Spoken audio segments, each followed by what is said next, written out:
네, 두 번째 전쟁의 1막, 2막. 그래서 제목이 전쟁 1, 전쟁 2예요, 그냥. 자, 충격적인 사건 벌어집니다. 뭐? 독일과 소련이 서로 불가침 조약을 맺습니다. 서로 침범하지 않겠다라고 하면서 폴란드를 서로 양쪽에서 공격을 합니다. 서쪽에서는 독일, 동쪽에서는 소련 해가지고 폴란드를 갖다가 양쪽에서 쌈 싸먹는 일이 벌어집니다. 전 유럽이 충격에 빠졌어요. 그래서 폴란드를 침공하니까 영국과 프랑스는 이제는 못 참겠다 하면서 전쟁을 시작, 선전포고를 한 거죠. 선전포고를 한 겁니다. 그러면서 전쟁이 시작되는데 폴란드를 침공하고 나서요, 독일은 좀 숨을 고릅니다. 어떻게 보면 숨을 고른 거고, 영국과 프랑스 입장에서는 얘들이 여기까지만 했구나 하는 정도로만 생각을 했죠. 결국 그래서 해를 넘겨서 1940년이 되면서 다시 독일이 움직입니다. 독일은 아마 이런 생각도 있었을 거예요. 우리가 뭔 짓을 해도 영국과 프랑스를 직접 공격하지 않는 이상은 얘들은 움직이지 못할 것이다 라고 좀 얘들도 나름대로의 판단에 있어가지고 좀 오판을 한 것 같아요. 이렇게 큰 전쟁까지는 서로가 생각을 안 했던 거죠. 자, 그러다가 이제 본격적으로 전격전을 시작합니다. 독일의 전격전. 전격전이라는 건 뭐냐면은 기동전입니다. 기동전. 공군 항공기죠. 항공기와 기갑부대, 탱크와 같은 기갑부대가 중심이 돼가지고 빠른 속도의 기동전을 전개하는 거야. 그러니까 공군이 가가지고 폭격으로 다 쓸어버리고 나머지 애들을 애들이 탱크 이끌고 쫙 가는 거예요. 탱크 이끌고 쫙. 그게 바로 전격전, 기동전이라고 하는 겁니다. 그래가지고 굉장히 빠른 속도로 밀고 들어가요. 1940년 4월 달에 덴마크와 노르웨이를 침공하고요. 그 북유럽 쪽으로 일단 뻗칩니다. 덴마크, 노르웨이를 침공하고, 이거는 독일을 중심으로 얘기합니다. 딴 거는 뭐 얘기할 필요도 없어요. 이탈리아 얘기는 별로 할 게 별로 없어요. 별 도움이 안 돼요, 독일한테. 자, 5월 같은 경우에는요. 4월, 5월. 5월에는 네덜란드 점령하고, 그 다음에 어디로 갑니까? 벨기에로 가죠, 벨기에. 벨기에로 가서 그 루트를 통해 가지고 프랑스로 쳐들어갑니다. 프랑스를 침공을 합니다. 그래가지고 이 벨기에 프랑스 루트가 어디냐 하면은 전에 그 1차 대전에 했던 그 루트거든요. 슐리펜 계획이라고 기억나는지 모르겠네요. 이렇게 해서 독일이 있고 그 오른쪽에 프랑스가 있으면은 요 위에 네덜란드와 벨기에가 있거든요. 벨기에, 네덜란드 이래 있거든요. 벨기에, 네덜란드. 그래가지고 이렇게 있는데 프랑스는 독일 애들이 또 한 번 더 쳐들어올까 싶어가지고 여기에 막대한 방어선을 구축했어요. 그게 요거 계획한 사람의 이름을 따가지고 이제 마지노선이라고 부르는데, 그 전에 1차 대전에 나왔던 참호 있죠. 참호를요, 쉽게 말하면 시멘트로 미리 쫙 깔아놓는 거야. 그리고 포대를 갖다가 엄청나게 많이 만들었어요. 요 프랑스와 독일의 국경선이 있는데 잔뜩 만들었어요. 그래서 프랑스 사람도 그랬고 심지어 독일 사람들도 그랬어요. 여기는 절대 뚫지 못할 것이다 라고 해서 이거를 마지노선이라고 부르거든요. 한 번씩 이런 말 쓰는지 모르겠는데, 마지노선, 최후의 어떤 방어선 이런 느낌으로 마지노선을 막 엄청 견고하게 만들어 놨는데, 원래 프랑스의 계획은 이 벨기에의 국경까지 이 마지노선을 연결하려고 그랬는데, 벨기에에서 이런 생각을 가게 돼요. 여기까지 마지노선을 치면은 나중에 독일이 쳐들어왔을 때 프랑스에서 소극적으로 나올 것이라고 생각하고, 이 프랑스 벨기에 사이에 마지노선, 강력하게 참호를 구축하는 것을 반대를 해요. 그래서 설마 여기 또 오겠나 라고 생각을 하고, 그래 나중에 독일 애들이 오면은 우리가 전병력을 니들한테 도와줄게 라고 한 거지요. 근데 전쟁에서 해서는 안 된 것 중에 하나가 내 기준에서 생각하면 안 돼요. 내가 못한다고 남이 못한다? 이런 생각은 정말 재앙을 부르게 되는 거죠. 독일이 마지노선 건들지도 않고요. 뒤쪽으로 쭉 벨기에 쪽으로 우회해가지고 프랑스를 공격을 합니다. 그래서 프랑스 공격한 지 한 달 됐나? 한 달도 안 돼가지고 6월 달에 프랑스 파리가 독일 손에 떨어지게 됩니다. 6월에 프랑스가 항복하게 되고 이탈리아는 이때까지 별 볼 일 없이 있다가 이후에 이탈리아 요 시기가 돼가지고 이탈리아는 북아프리카와 그리스 방면으로 공격을 실시합니다. 근데 나중에 얘기하겠지만 별 도움이 안 돼요.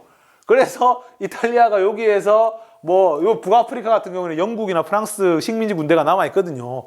걔들하고 싸우다가 안 되니까 독일한테 help me 하면서 도움을 청하게 되고 결국 여기에 파견된 애가 누구냐면 독일의 유명한 전격전 하면 이 사람이죠. 롬멜이라고 사막의 여우라고 부르는 그 사람이 1위로 넘어가게 되지요. 하여튼 그런 이야기입니다. 그래가지고 프랑스는 항복하게 되고 나중에 여기에 비시 괴뢰 정부라고 해가지고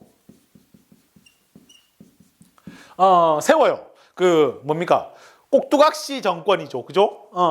프랑스 안에 있는 독일 말 잘 듣겠다 하는 나라를 갖다가 딱 세워가지고 페탱 원수인가? 1차 세계대전의 영웅이었는데 그 사람을 갖다 세워가지고 비시 괴뢰 정부라는 거를 만듭니다. 쉽게 말하면 프랑스가 독일게 된 거예요. 그래가지고 이때 당시에 프랑스의 그 드골이라든가 이런 사람들은 레지스탕스, 지하에서 저항을 하거나 영국으로 망명을 해서 영국의 망명 정부를 이끌면서 독일에 저항해서 싸울 것을 지도를 했었지요. 그런 상황입니다. 그리고 그 이후부터는 유럽에 하나 남아있는 영국을 줄기차게 포격을 합니다. 영국을 계속 폭격기 날려가지고 계속 보내요. 끊임없이. 그래서 전 유럽이 완전 이제 독일 손아귀에 넘어갔다라고 여겨지는데 여기에서 독일이 일단 전 유럽이 거의 차지를 했거든요. 전 유럽에서 독일을 막을 나라가 이제 없어요. 유럽이 거의 전부 다 이제 나치의 손안에, 히틀러 손안에 들어간 거예요. 근데 독일이 여기에서 뭐를 노리느냐? 소련을 노립니다. 불가침 조약을 2년 만에 깹니다. 1941년 6월. 이 작전을 바르바로사 작전이라고 해서 대규모 부대, 그러니까 프랑스고 뭐고 이제 부대를 다 군인 최소한의 병력만 남기고 독일의 거의 전변력이 가는 거야. 어디로? 소련으로. 총 300만 군대와 2,740대의 전투기와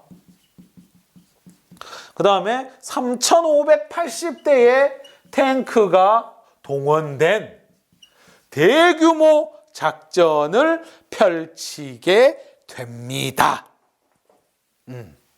대규모 작전을 펼치게 됩니다. 왜 그랬을까? 사실 소련 갔다가 소련 옛날 러시아죠. 그거 갖다 망한 대표적인 애가 있잖아요. 나폴레옹이라고. 그래가지고 히틀러도 그걸 알아요. 야들도 역사 배우거든. 히틀러 같은 경우에는 역사를 아주 좋아했대요. 히틀러가 남긴 말 중에 자서전에 보면 이런 얘기가 있어요. 내 학창 시절에 선생님들은 전부 다 쓰레기였는데 역사쌤만 찐이었다. 근데 지금 생각해 보면 뭐예요? 역사쌤만 쓰레기인 거지. 그 사람이 어떻게 보면 히틀러라는 괴물을 만든 거야. 그지? 게르만족, 우월, 민족주의. 완전 국뽕을 매겨가지고, 아리아인의 명예를 회복하자. 사실 아리아인하고 게르만족하고 크게 관련 있는지도 난 잘 모르겠거든요. 근데 뭐 아리아인이 뭐 어쩌고 저쩌고 하면서 제국을 만들자 하면서 막 독일 애들이 막 국뽕을 주입해가지고 막 이렇게 움직이는 거야. 그래가지고 가는데 원래부터 이 히틀러의 계산에 있었는지 없었는지는 모르겠어요. 근데 이 소련에 가면 좋은 게 뭐냐? 독일이 그렇게 자원이 많은 나라가 아니에요. 유럽 안에서는 그래도 좀 괜찮은 편에 속합니다. 뭐 슐레지엔이라든가 뭐 여러 가지 지역이 괜찮은 철광석이라든가 석탄이라든가 이런 게 많이 나오거든요. 근데 이제 지금은 이제 2차 산업혁명 이후에는 석유가 중요한데 이 석유를 구하기에도 소련은 석유가 많고 그리고 우크라이나의 곡창지대 그 공공연하게 게르만족이 먹고 살기 위해서는 그 독일 땅이 되게 좀 척박한 축에 속하거든요. 프랑스나 이런 데 비하면. 그래서 우리 게르만족을 먹여 살리려면 곡창지대가 필요한데 그곳이 바로 우크라이나다. 저번 시간에 그 소련의 홀로도모르라고 해가지고 엄청난 곡창지대 거기에서 막 굶어 죽는 사태가 나왔고 거기에 있던 대농장지대가 엄청 많거든요. 그래가지고 소련은 어쨌든 침공을 합니다. 그래가지고 41년 11월까지 파죽지세로 밀어붙여요. 수도인 모스크바까지 진격을 합니다. 그러면서 이제 남긴 이야기가 소련에서는 나폴레옹의 뒤를 따라가지는 않겠다. 나폴레옹이 뭐 수도였던 모스크바까지 쫙 진격해서 모스크바를 장악하는 데는 성공했지만은 나중에 모스크바에 가니까 뭐 아무것도 없거든. 그래서 결국에는 철수해가지고 돌아오다가 러시아의 반격을 맞고 쫄딱 망했는데 나는 그렇게 하지 않겠다 하면서 이제 주변 지역을 갖다가 막 이렇게 공격을 해나가는데 뭐 이따가 얘기하겠지만 이게 뭐 정답은 아닙니다. 정답은 아니에요. 이따가 또 얘기를 할 거예요. 자, 그 다음에 조용하던 일본도 이때 나름대로의 힘든 것 중에 하나가 뭐냐면은 중일 전쟁을 일으키면서 국제사회의 비난을 받고 특히 일본의 세력이 커지는 걸 원치 않았던 거 미국이거든요. 미국이 은근히 일본하고 사이가 좋은 것 같지만 1920년대 이후에 말이죠. 은근히 견제를 해요. 워싱턴 군축조약 때도 그랬고 계속해서 뭐 하지 마라 하는데 일본이 뭐 그냥 쌩까버리고 그냥 중국 본토까지 들어가 버렸죠. 거기에 미국에서 수출을 막아요. 금수 조치를 취합니다. 수출을 금지시켜요. 전략자원, 예를 들어 석유라든가 고무라든가 뭐 이런 거 있잖아요. 이런 거를 갖다 전부 다 끊어버려요. 그래서 일본이 거의 남은 자원 가지고 싸우게 된 판국이 됐는데 거기에 그거를 갖다가 이제 A, B, C, D 포위망이라고 해가지고 A, 아메리카, 미국, B, 브리튼, 영국의 식민지가 그 동남아시아 쪽에 쫙 깔려 있거든요. 그 미얀마, 인도부터 해가 그쪽에 깔려 있거든요. 그 다음에 C, 차이나, D, 더치는 이제 말레이시아, 인도네시아 요런 지역, 요런 그 도서 지역, 여기가 네덜란드의 식민지였거든요. 그래서 A, B, C, D 포위망이라는 걸 만들어가지고 일본을 포위해가지고 쪼이는 거야. 그러니까 이제 일본 애들이 이거 결국에 뭔가를 하려면은 미국의 콧대를 납작하게 해야 된다라고 해가지고 미국의 해군 기지였던 하와이의 펄하버 진주만을 기습 공격을 실시를 합니다. 1941년 12월 7일이지요. 이때 당시만 해도요.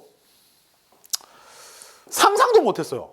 미국은 설마 일본 애들이 오겠나라고 했는데 일본이 왜냐면 말이 기습이지.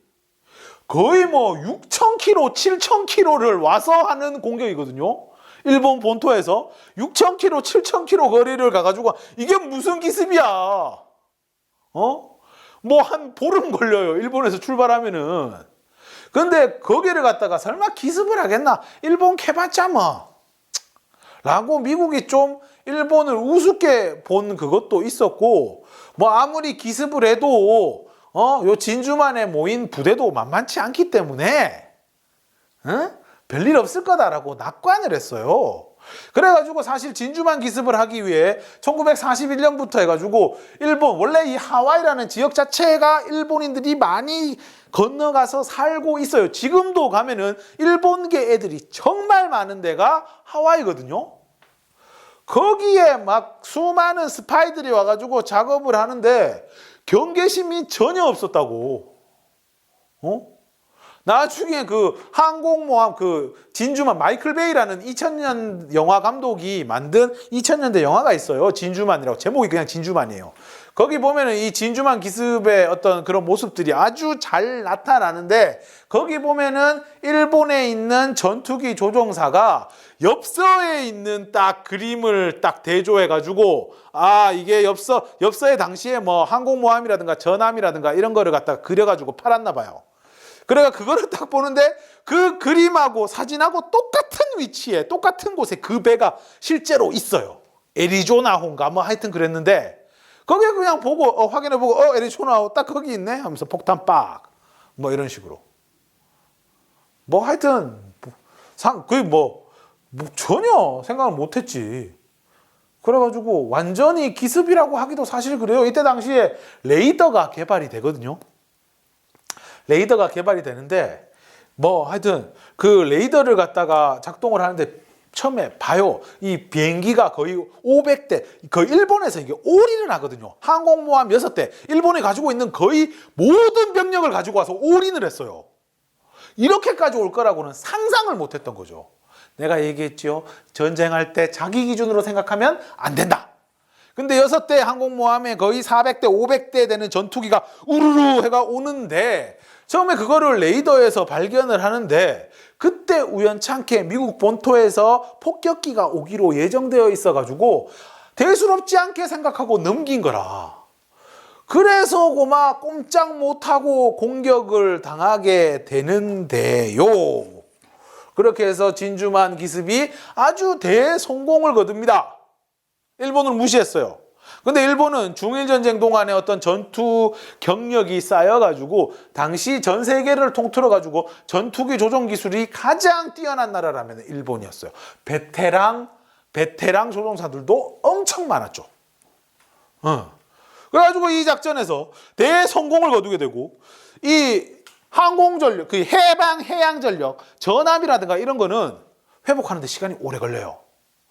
미국이 물론 돈이 엄청 많은 나라고 이때 당시도 세계 제1의 경제대국이긴 했지만 시간이 오래 걸려. 그동안 일본은 동남아시아를 완전히 장악을 해버립니다. 나중에 지도에서 보겠지만 엄청난 영토를 가지게 됩니다.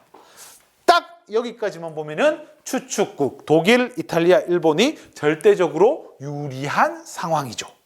근데 이렇게 끝나는 거는 아니지요. 네.